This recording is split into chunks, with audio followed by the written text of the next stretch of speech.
నన్ను కుటుంబం నుండి దూరం చేసినామని చెప్పి దూరం చేయాలని చెప్పి చేసినటువంటి కుట్రలో భాగంగానే నన్ను బీఆర్ఎస్ పార్టీ నుండి సస్పెండ్ చేయడం జరిగింది.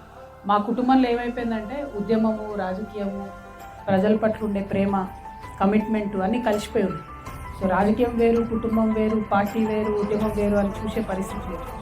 ఇవాళ నా తల్లిదండ్రుల నుండి నన్ను దూరం చేసినా కూడా నేను నా మరో కుటుంబం అనుకునే తెలంగాణ కుటుంబం కోసమే పనిచేస్తాను.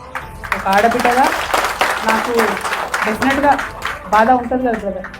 నేను జైల్లో ఉన్నప్పుడు కూడా నా పిల్లల కన్నా ఎక్కువ నేను మిస్ అయింది, బాధపడ్డది మా మదర్ గురించి, మా హెల్త్ గురించి. ఇప్పుడు మదర్ ఫాదర్ నుంచి నన్ను దూరం చేసి కొంతమంది శునకానందం పొందుతుండొచ్చు. కాకపోతే నాకు ఇంకో పెద్ద కుటుంబం ఉన్నది. ఆ కుటుంబం యొక్క బాగోగులు చూసుకోవడానికి, ఆ కుటుంబం యొక్క సమస్యలు అడ్రస్ చేయడానికి, అంటే నాతో అంత అవుతుందా అన్ని సమస్యలు అడ్రస్ చేస్తున్నట్టు చేయలేకపోవచ్చు.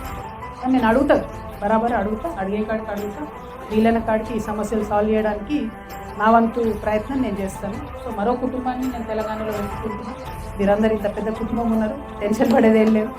బాధ ఖచ్చితంగా అవుతుంది, కానీ అంతకన్నా ఎక్కువ ధైర్యంతో ముందుకెళ్దామని థ్యాంక్ యూ. జై తెలంగాణ.